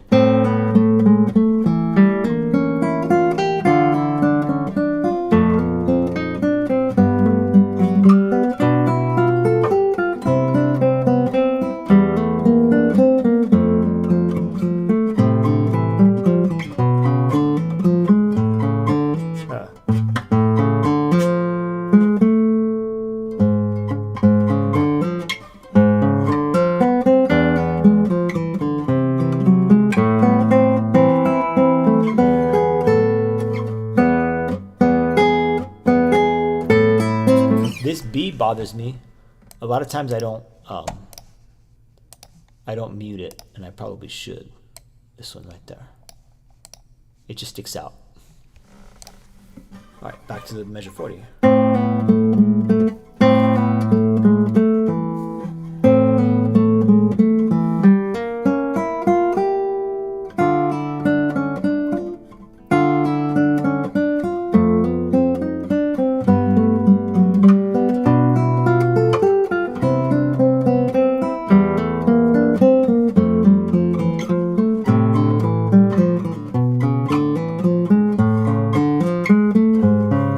I changed the fingers there.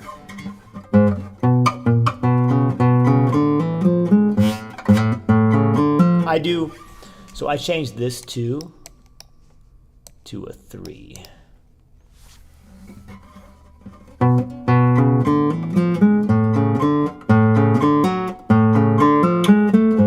That just makes more sense to me.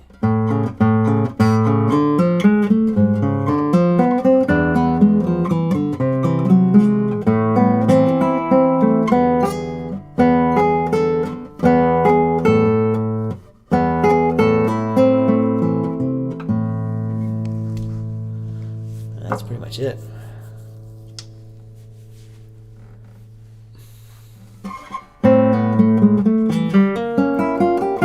I hold hold this. I hold this. I don't know if I should, but I hold these notes.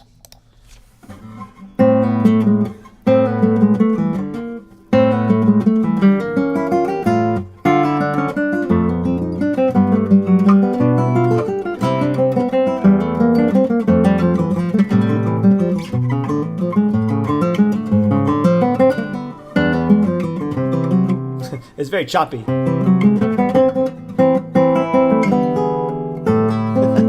I just wanted to see what that felt like. That's very I don't know if you heard that.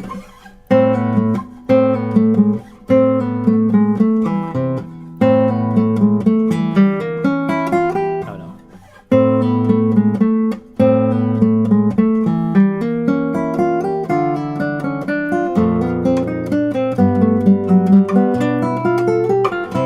That sounds smoother because I'm thinking about it.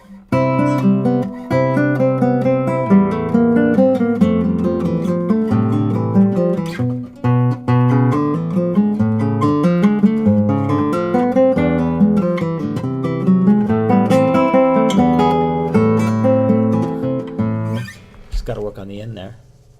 Well, good. And here's why I like this book so much. All of this right here, original, it tells you what the original manuscript looked like. Original, alternative solution, and these numbers are the measure numbers. So measure 34, measure 20, alternative solution, and then it lists the source, following source N. The sources are labeled. Alternative solution for the entire three measures here, 34, 35, and 36. Or 34, 35, and then the first notes of measure 36. Here it is again. The original is one octave lower. So 42 through 48, 40, 41. So basically, wow, all of this is originally written an octave lower. And I think I've seen people actually play this. I think they were actually doing this an octave lower too. They use a capo nowadays. That's more common in classical guitar, so that they could play in the original key. And I think people are starting to figure out ways to play this as originally intended.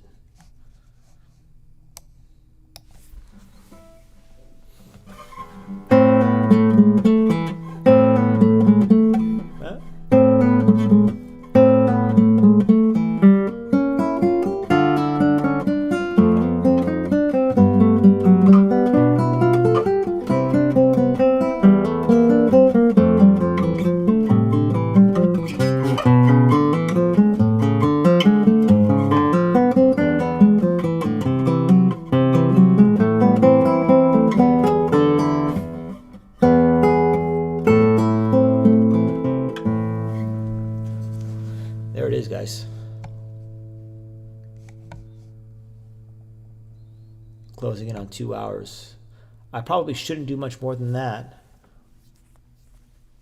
My wrist feels good, but I just gotta be careful. Okay, let's just hit the 2 hour mark. So about 3 minutes.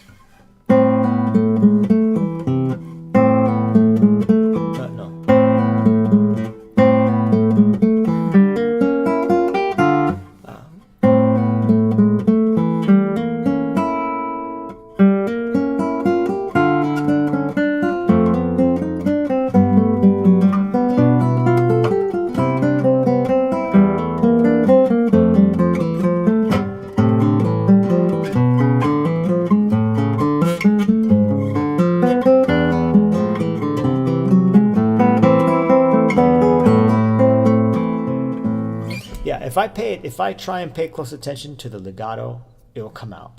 If I don't, it's very choppy. Let's see if you can hear the difference. I'll try and not play legato. Okay.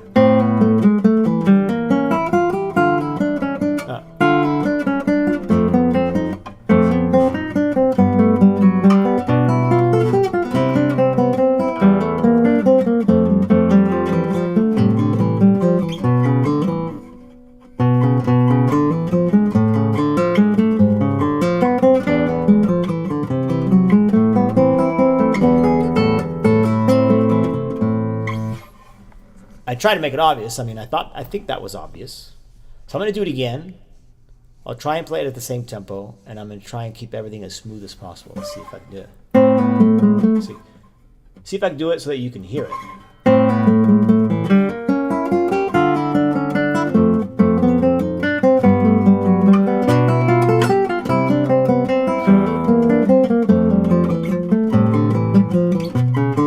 Probably not.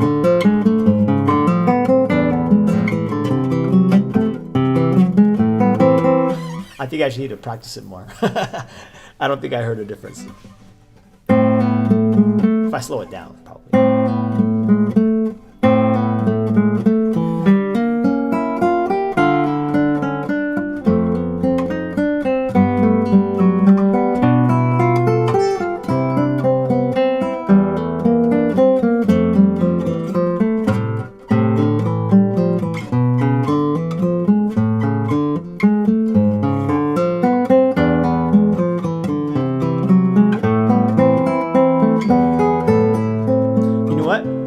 I think I know it well enough to where I don't have to look at the music. And I think by not looking at the music, it's at this point, it's hurting me. Let me see. As I look at the music.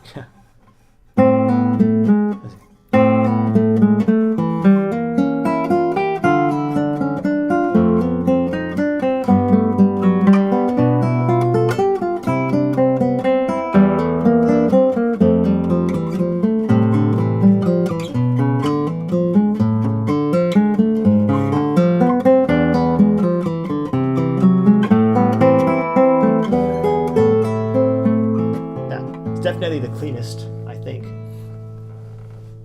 So that means I have a pretty good handle of it. So now I just got to do what I was doing, before I had to stop practicing for a bit. 3 times a day. That's it. Do it 3 times a day, slow. That's just the technical aspect of it, by the way.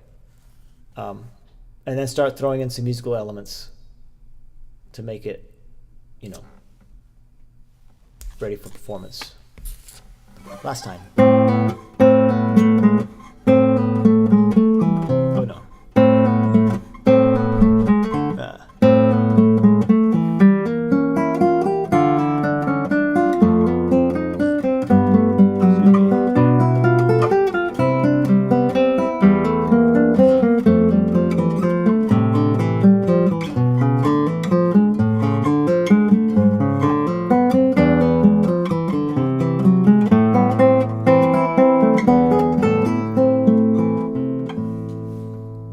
Repeat! Because there is a repeat sign. But I'm not sure I'm going to do that. Not right now. Okay, I feel like 2 hours is a good chunk of time for this. Yeah. Thank you very much for stopping by. I'll probably do this again this weekend, either tomorrow or Sunday. Different pieces, probably. But yeah, hope you guys are enjoying the content. And eventually I'll get back into the node stuff and the Sagrera stuff. I got a nice backdrop for it now, so I'll probably set it up back here. Put the camera like right here somewhere, so you get the nice little, bookshelf or whatever. I think it'll look, professional. You know what I could do next stream? I can actually work out how I'm going to make the video, practice the exercise, and go from there. So thank you again. I'm going to get out of here and enjoy the rest of your evening.